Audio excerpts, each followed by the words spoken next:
Kami po ang grupo ng The Original 1980s, 1990s former Marcos loyalists. Bakit nasabing former? Huwag po kayong malito. Dahil kapag sinabing former, kami ay mga dating sumusuporta at Marcos loyalists.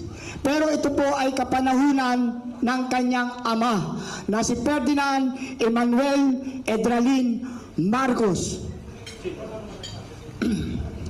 Ngayon po, nandito po kami ngayon upang opisyal na ideklara ang aming buong puso at suporta kay Sara Duterte. Hindi ko na nilagyan ng BP kasi siya ay kinukonsider ko na magiging Pangulo ng bansang Pilipinas.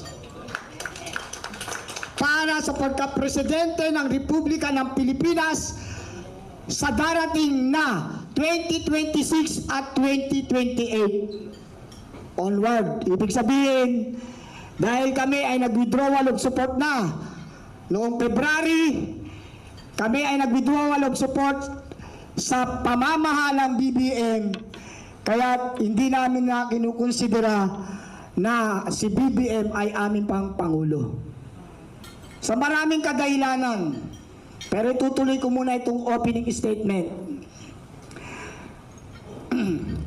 Simula ng aming marinig ang opisyal na deklarasyon ni BP Sara Duterte noong ika-28 ng Pebrero na siya ay tatakbo bilang Pangulo ng bansang Pilipinas, agad kaming bumuo at nagkaisa. Nagkaisa at nagpasya na ipahayag ang aming matibay at nagkakaisang suporta sa tambalang Duterte Singson.